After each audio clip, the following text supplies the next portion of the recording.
everyone. I wanted to create a video to help because I'm reading. I'm the final book of the Dark Tower series. Now, I got there by reading every Stephen King book in chronological order.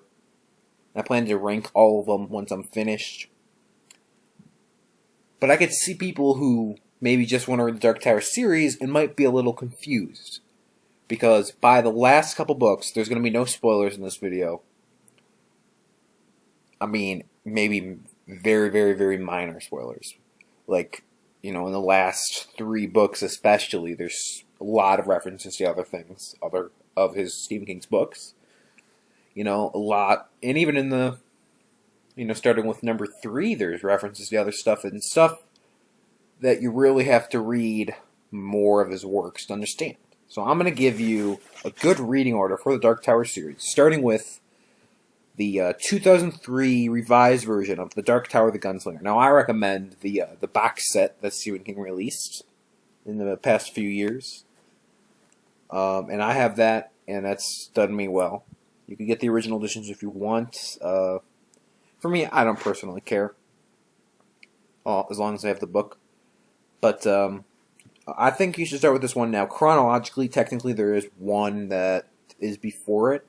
But I think you'll get a better understanding of it in the order that I'm presenting. So after you read the first one, not too long, so you'll be able to finish it pretty quick, read Salem's Lot. Now, you might be thinking, isn't this the vampire book? Yeah, but it does play importance later on. It's very important later on. And, if I went into the Dark Tower series with no knowledge of King's other works, I would be completely befuddled by the time I got to the later novels. So, trust me, read Salem's Lot after the Dark Tower, and then you have to read The Stand, because, the villain in The Stand, you might be seeing signs of him once in a while. And, there's a lot of references to this book, too. So, it's a massive novel. I read the uncut version, released in 1990. You gotta read that. I mean, that's the full Stand. And, yeah, directly correlates. I only put the ones that directly correlate. There is a website, thetruthinsidethelie.blogspot.com, which does, a super detailed, there's this, on Stephen King's website, there's a list of books that connect to the Dark Tower, but a lot of them, one word matches. Oh my god. But I'm telling you, these are the important ones. After The Stand, gotta read The Eyes of the Dragon. Now, there's a character. I'm not going to say who, I'm not going to say what. But someone is in The Eyes of the Dragon, that is in The Stand, that is in the Dark Tower entire series. And this is a prequel to the Dark Tower series. It's the same world, but before. But you won't really... I think you'll appreciate the book more reading it after The Gunslinger. It came out after The Gunslinger. But definitely read this one. If you want to see, mid-world before the Dark Times, in Star Wars terms. Now, Dark Tower 2. And obviously, takes place after the first one, introduces most of the major characters. And after the drawing of the 3, I read the Talisman. Well, I didn't follow this, but this is my recommended order for people who want to get into the Dark Tower. Now, the Talisman is a strange one, because Talisman does not tie into the Dark Tower at all.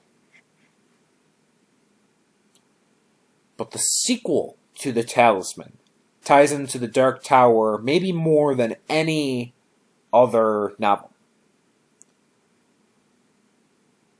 And to understand the sequel, you have to read the original. So, The Talisman, great adventure novel, kind of Dark Tower-esque. Actually, a lot Dark Tower-esque. Especially in the later books, you could see how it correlates with The Talisman. And the one blog spot I was talking about, on one of his lists, he said, you don't have to read this to read Black House. I'd say if you want a good understanding of Black House, which is the sequel, and we'll be discussing later on, read Talisman. It's a good book anyway. Next, you have to read It. Now, I'm asking a lot of you people, because you have to read The Stand, It. I mean, those are two massive novels. It's two biggest. But they're also two amazing novels. Now, Stephen King's It, there are some references to it in the book, but there's one, the ending of It. There's a character that is referenced so much in the later books of the Tower. Like every other word, I'll just say it, turtle. That's not even spoiling anything, but turtle is referenced so much. And people who haven't read It are, and I would say most of the Dark Tower readers probably have read It because they're Stephen King fans. And it is one of his most popular books. I mean, if you've just seen the movies, you wouldn't get it. You have to read the book. And, you know, the turtle is referenced every other page. So, if you want a good understanding and not to be, what are they talking about? Turtle. Read it. Next, Dark Tower of the Wastelands. My personal favorite so far, the Dark Tower. You know, I'm just a little over halfway through the last novel, which is it's like a brick. I mean, it's big. But this is my favorite. You know, a lot happens, and it's really cool. There's some all-time great scenes. After the Wastelands, Insomnia. Now, Insomnia is another gargantuan Stephen King novel that might be a little boring, but it ties in so much to the Dark Tower series that you have to read it. It's like a Dark Tower novel. You know, in this book, a guy sees auras around people because he suffers from insomnia, and from there, like, you know, it just ties directly into the universe. I mean, the main characters get mentioned. I mean, everything's mentioned. It's like a puzzle fitting together. And if you don't read this one, there might be some elements from the later ones that you might not recognize. And, yeah. And some people wouldn't like to split up these two, but I'm going to split them up. Wizard and Glass, another great Dark Tower novel, my second favorite so far. Maybe the last one. I'll have to see how it ends. But after Wizard and Glass, Hearts in Atlantis. Hearts in Atlantis, you know, the first story ties in so much. And, you know, there's a character in this one that appears in the novels, in the Dark Tower series. And I would recommend just read the whole thing, because it is awesome, and it all ties together. Now, Black House, sequel to The Talisman, you gotta read this. Like, this, I would say Black House and Insomnia, and Salem, I don't even know. I mean, these are like, I don't know. There's something called The Breakers, and I'm not gonna spoil what it is, but this book pretty much introduces and explains to you a lot of what they're doing in the Dark Tower books. After Black House, everything's eventual.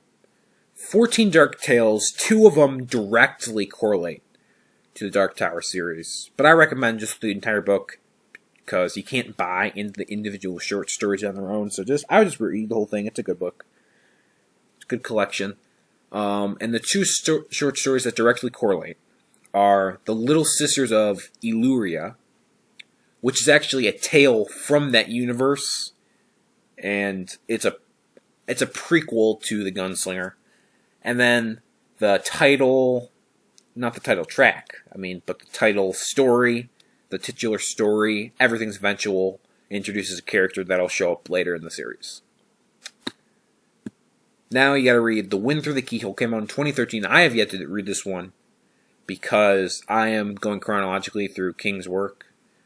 But this takes place between 4 and 5. Then Wolves of the Kala, Dark Tower 5, you gotta read that. Then just go Song of Susanna right into the end.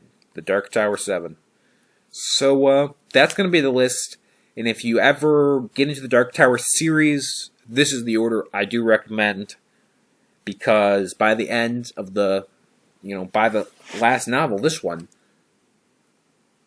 it's going to be a lot of references to stuff, and if you don't get it, you might be clueless on what's going on.